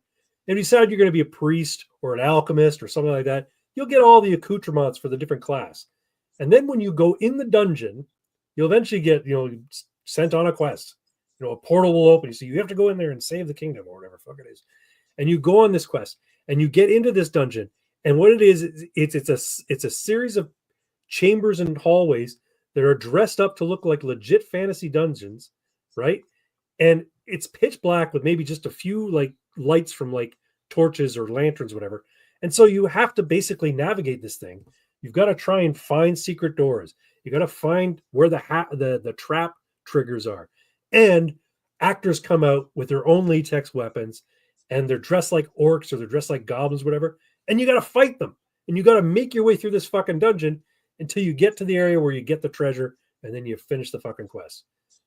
The whole idea would be like, what if you were in medieval times, the medieval times dinner and tournament theater, but it was actually a dungeon crawled medieval times, and you were the ones participating in it. That's the idea behind the adventure, behind the indoor amusement facility. This sounds like it would be incredibly expensive, and I don't mean to set it up. I mean to take part. It would cost money because you would have to pay actors. You'd have to give everybody the shit that they need to do the thing. But I liken it to kind of like, when you go play laser tag and they outfit you with the laser guns and the vest and everything, it doesn't cost a lot because they can reuse that shit all the time. The problem would be the actors. You have to pay people full time to be dressed up as orcs or dressed up as fucking zombies or whatever. But I think the experience would be worth, I don't know, how much would you pay for an experience like that? I don't know how much I would pay. Assuming your adventure is going to last you at least 30 minutes, how much would you pay? See, here's what I mean is I don't know how much I would pay, but the way it sounds, it would have to cost me at least $200 a head. You think? I don't know. I don't think yeah, it'd be that. Oh yeah. I was thinking upper limit 80 to 100. But and I think if you could keep it below 100, it would be viable. People would be willing to pay it because it's completely unique, and it would really hit the nail though. That's going to be like a third of your operating costs. I'm still playing pre-end times Warhammer Fantasy. Okay, all the way down. And there are knights that joust. Yes. Insurance seems like would be yes. You'd have to have an ironclad fucking waiver, and your liability insurance would have to be upwards of $1 million easily or more. But I still think it'd be worth doing, and I still think it would be something that people would pay money to do. Would they pay 200? If it's going to be 200, it'd have to be more full featured. Like you'd have to have like a serious fucking like experience, like a big old quest, and you'd have to get some shit out of it at the end of it. Like you get a fucking t-shirt, or you get something that says like a cool souvenir when you're done, right? And then here's the other thing I was thinking. Okay, so what if I saved the Kingdom of Mandalore and all I got was this lousy t-shirt? That's right. So what if you go in, right, and you pay your fee? Let's say you pay your fee and the fee is $80 a head. Okay. When you get your fee, it's $80. You also get given a bag of gold currency, some in-game currency. It's a little bag of coins. You take that bag of coins into the guild hall, and if you want to buy a weapon, like suppose the fighter gives you like a short sword, but then there's a marketplace and you want to buy like a long sword. Well, then you can use your in-game currency to do that. Okay. Now this in-game currency is yours. You could keep it in your pocket and just keep it as a souvenir when you leave the facility. Or you could say, hey guys, we each got this bag of coins. Let's pool all of our resources so that we can give the fighter a really kick-ass sword or a spear or something cool, right? But then as you're questing, okay, scattered throughout the dungeon, you're going to find chests and little bags, and they're going to be full of more of this in-game currency. So when you get out, you find yourself in the marketplace, and you can buy anything in the marketplace using that currency that you found. Now, you can also use that currency as sort of like, when you go to the arcade and you play skee ball and you get those fucking tickets and those tickets come out, and you can go cash those tickets in for like an eraser to put on the back of your pencil, or like a little fucking kazoo or some shit. You could do the same sort of thing with this in-game currency. They get out with the in-game currency, and they can use it to buy junk, or they can save it up to get the Xbox 360 or the Xbox Series X or whatever. They can keep coming back every fucking week to get more of these gold coins, and then they would eventually spend them on something awesome. That, like, I think if you took an arcade kind of mindset to it, where people were encouraged to come back, and the only way you could do that is if you made the dungeon experience transformable, modular, different actors, different themes, different lighting, different traps. You'd have to make it so that the dungeon could be changed around, so the passages weren't always the same. That would be, I think, worth it as well. Yeah. It says Details.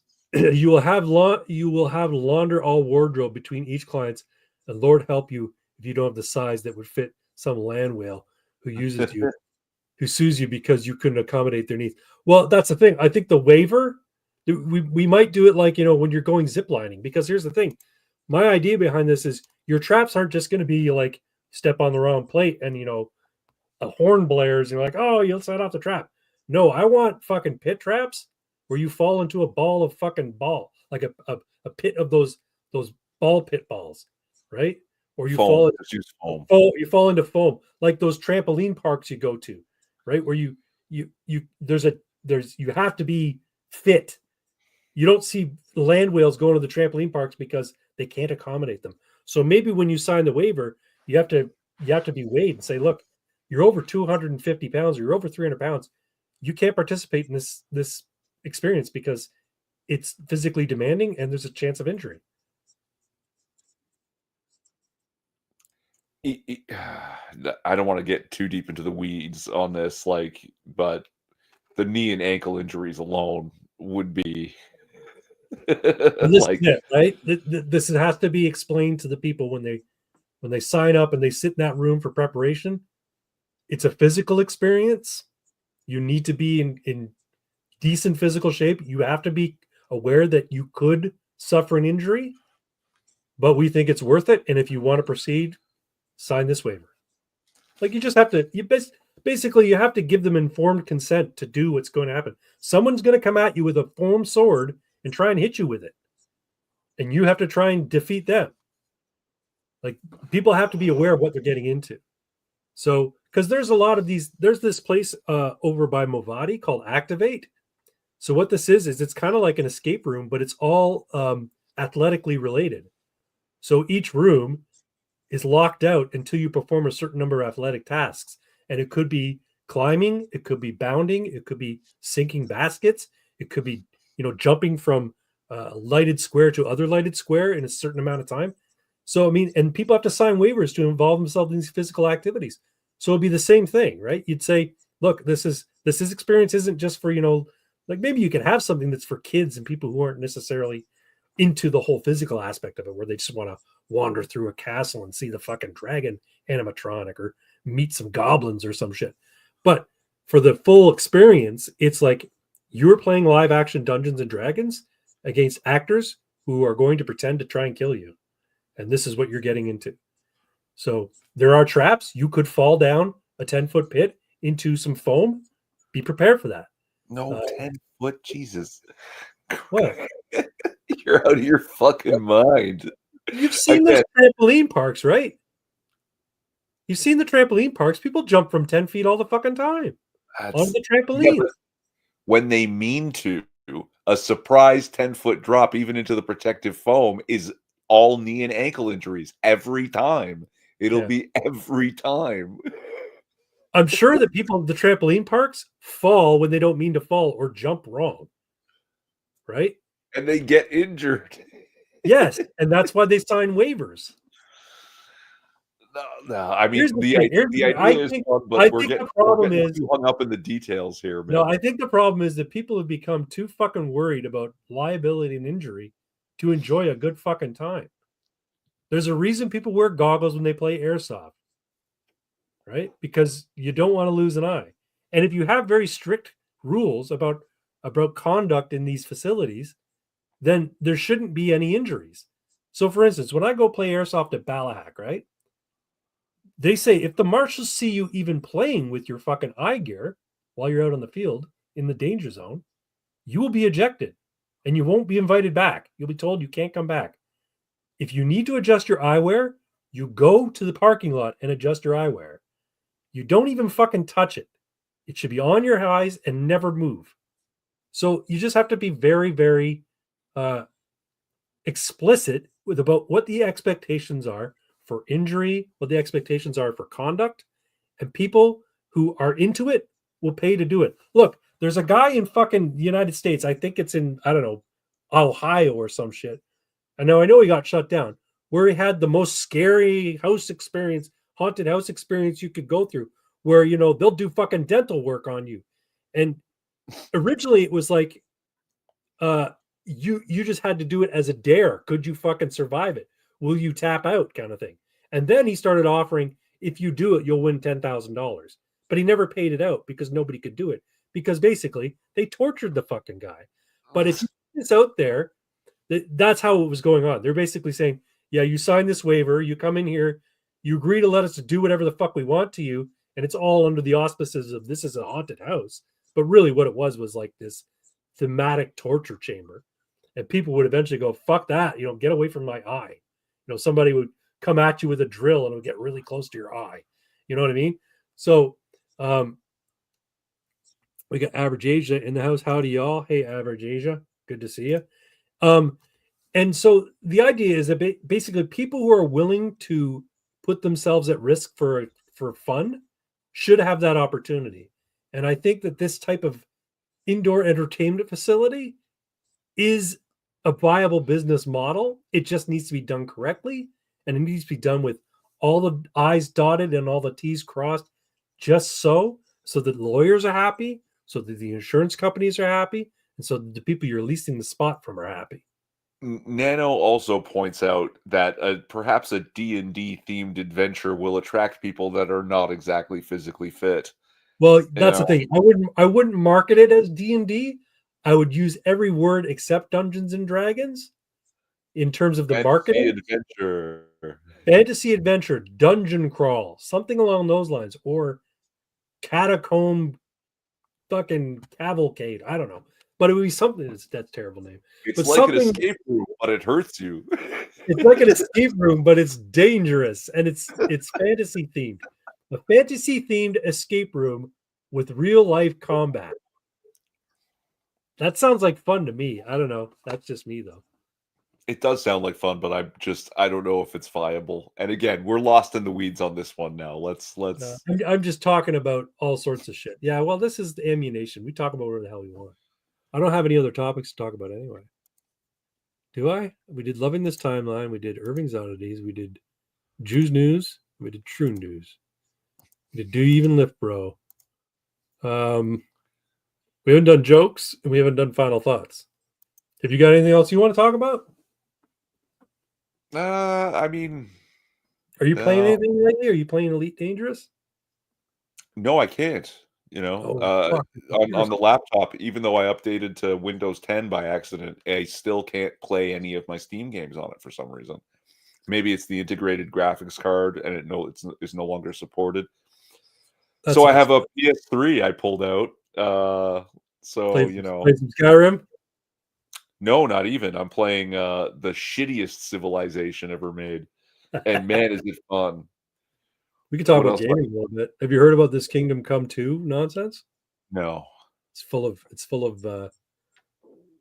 degeneracy and homosexuality, and yeah, it's crazy. I would consult my lawyer, but he bills at $350 an hour. Yeah, I wouldn't consult a lawyer until I was ready to put together a business plan and then talk to some people and some investors. I would need angel investors, basically. And to get that, I would probably go to some like what do you call it? Medieval Renaissance fairs and some LARP adventures. And say, hey, I'm looking for angel investors for this project, and get them to put some money, and maybe do some crowdfunding and say, hey, look, if you crowdfund and you're local, your first adventure is free, or whatever like that. Or you can become a member and you get one free adventure a month. I don't know. What was I saying? What were we talking about? I'm losing my mind. Oh, am I playing anything? PS3. I'm Oh playing yeah, on PS3. you're playing Fucking Civilization. Yeah, Civilization Revolutions, the most dumbed down civilization ever to be made. So Revolutions, is that specifically the American Revolution or French Revolution or what? No, it's just called Revolutions. It's specifically the console version. Okay. It was dumbed down to its simplest form, not because the console wouldn't be able to handle it, because console players wouldn't get it. Okay. So it's super, super simple, and but it's still a lot of fun. We used to play it all the time, and like it's a one-player game, but we'd have 3-4 guys smoking weed, one of them with the controller in hand, playing Civilization, and basically whoever's holding the controller is like the king, and everybody else in the room is a different like minister or advisor. Okay. Right? Someone going, we should build a temple in this city to increase culture. And someone else yell like, we're at war, build soldiers. And the guy with the controller is the one who makes the final decision, right? Yeah. It's kind of hilarious. See, there's a trend now in gaming where there's a lot of these survival type games that are out right now where they're themed around, okay, so there was Valheim. I was telling you about that before. In Valheim, basically you're a Viking and you've died and you've gone to Valhalla. But in Valhalla, it's not just a matter of drinking in the fucking meat hall all the time. You've got to build yourself a base because there's monsters in Valhalla that want to kill you. Shit.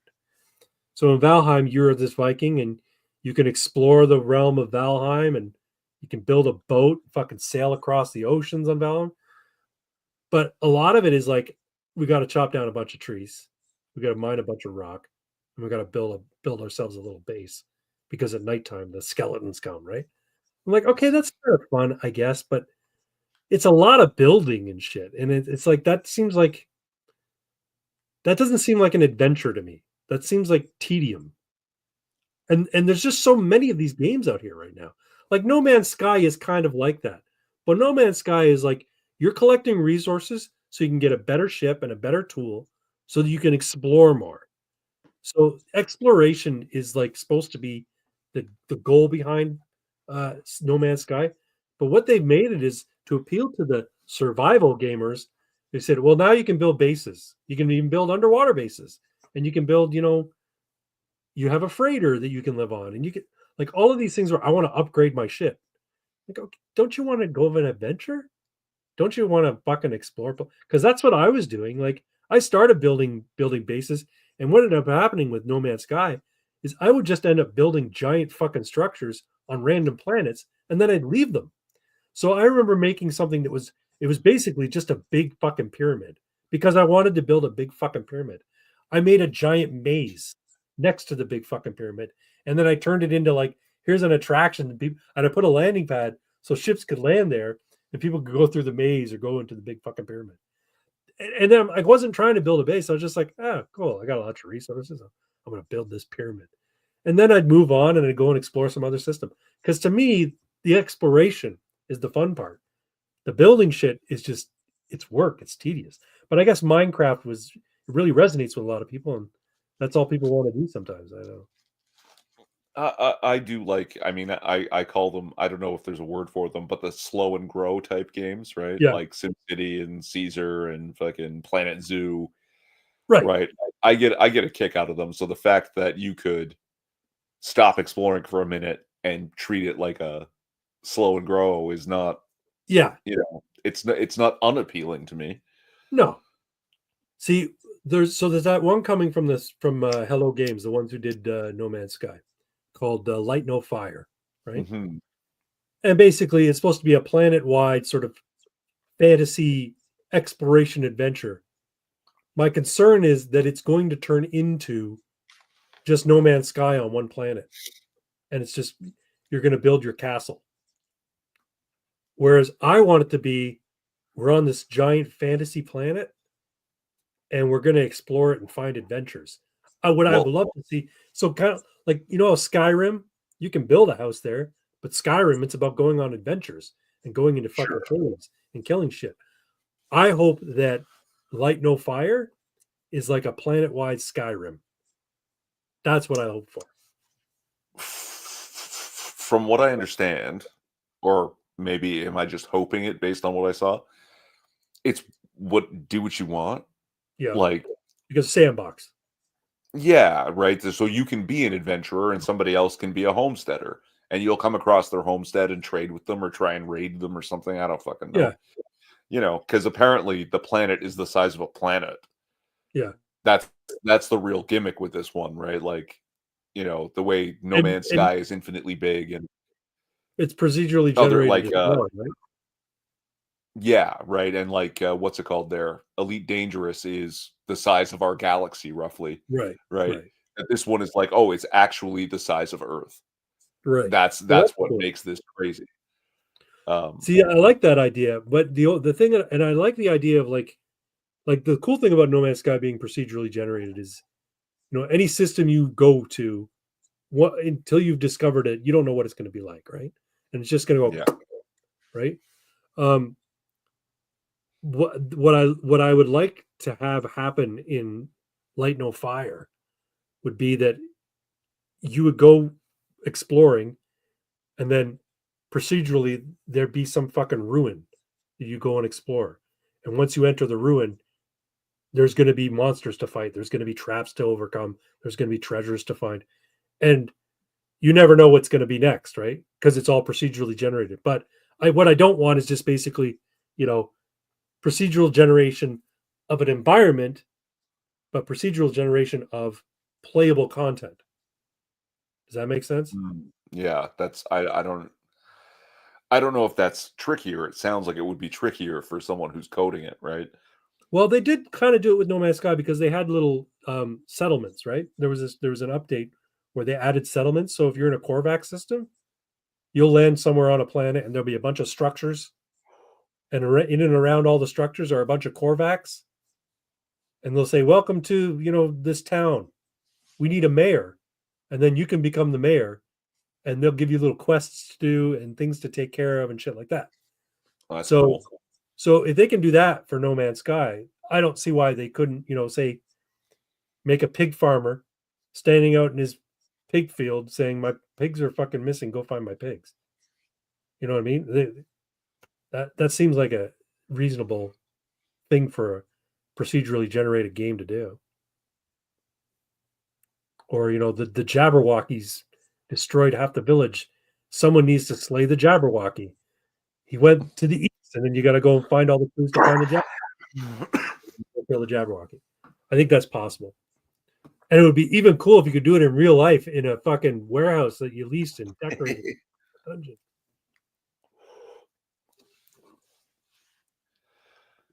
Well, I had an idea, and I don't know if maybe I'm just thinking about actual Red Dead Redemption right now, Red Dead Yeah. Online. Yeah. But basically, like, take the Red Dead idea or rather, take EVE Online, but do it in the Red Dead fashion. Oh, okay.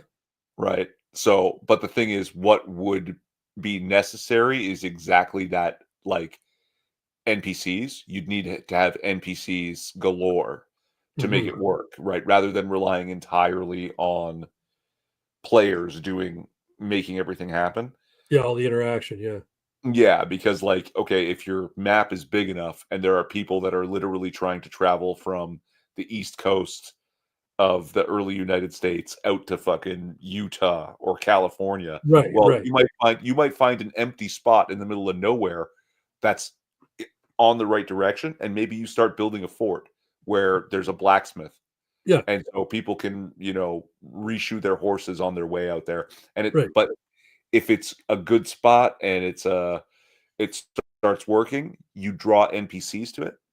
And NPCs will start coming and like wanting to set up at your little fort there, and like, so like maybe they go hunting and then sell meat there too, right? So people can resupply as well as getting their horses shod. And the better you're doing, but more importantly, when you're not playing, the NPCs will act as the defenses for the fort if someone's trying to raid it, because someone who wants to play as a raider can raid whenever they want, right? you don't have to rely entirely on players sticking around your fort and protecting it for you, right? Right. Or you could just travel on to Utah and stop at some other player's force, right? And there will be entirely NPC forts and such. Yeah. But that would be a neat idea. That would be cool. Yeah. You can make an outpost. And Exactly. eventually to fend off raiders, you make like big log walls around it. You turn it into a fort. Mhm. Yeah. And then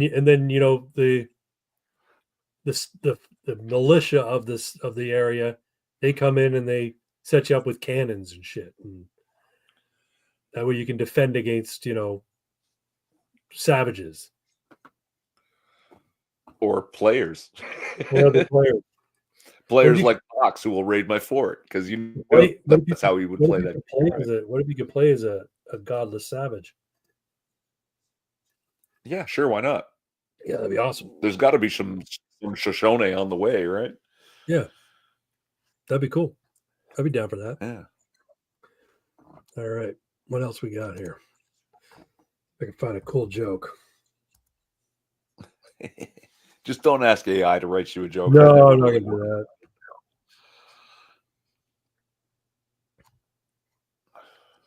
I gotta keep remember. Like sometimes I hear like story jokes, and that's hilarious, and I gotta remember to write them down. At least the bullet points, right? Yeah.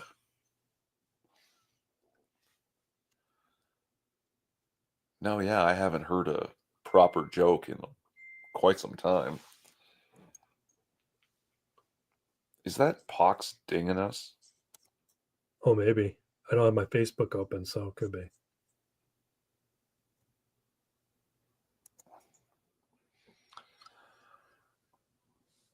Fucking British Columbia called me? What?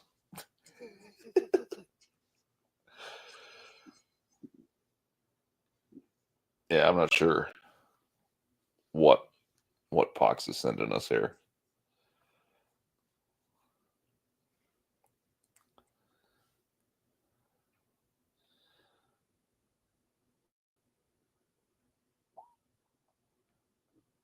Oh, he's doing more AI music. Yep. Did you see his tribute to Ye? I have not. No, I guess maybe my messenger just wasn't dinging me till now, because it looks like he posted them a while ago. But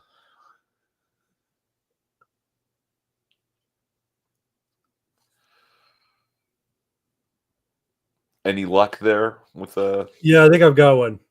All right. Let her rip. All right. I don't know this. I'm reading it as we go. This is an anecdote joke. It might be good. It might be shit. A man is flying in a hot air balloon and realizes he is lost. He reduces height and he spots a man below. He lowers the balloon farther and shouts, "Excuse me, can you tell me where I am?" The man below says, "Yes, you're in a hot air balloon hovering 30 feet above this field." "You must be an engineer," says the balloonist. "I am," replies the man. "How did you know?"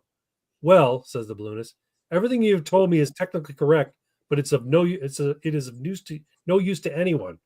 The man below says, "You must be in management." He says, "I am," replies the balloonist. "But how did you know?"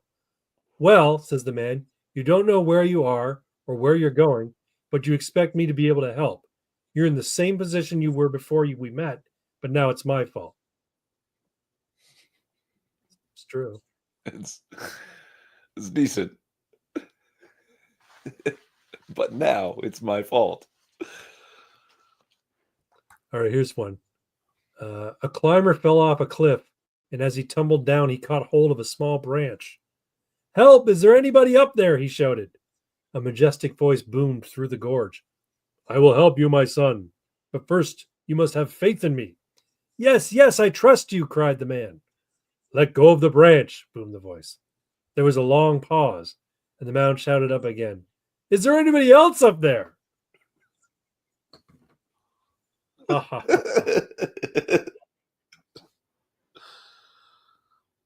An MIT linguistics professor was lecturing. Sorry, were you getting tired of these?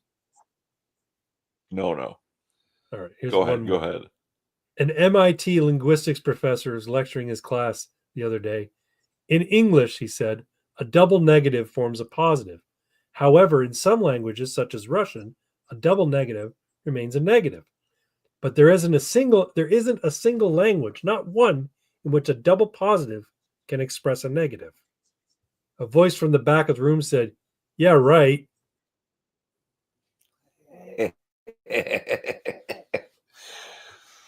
That's pretty good.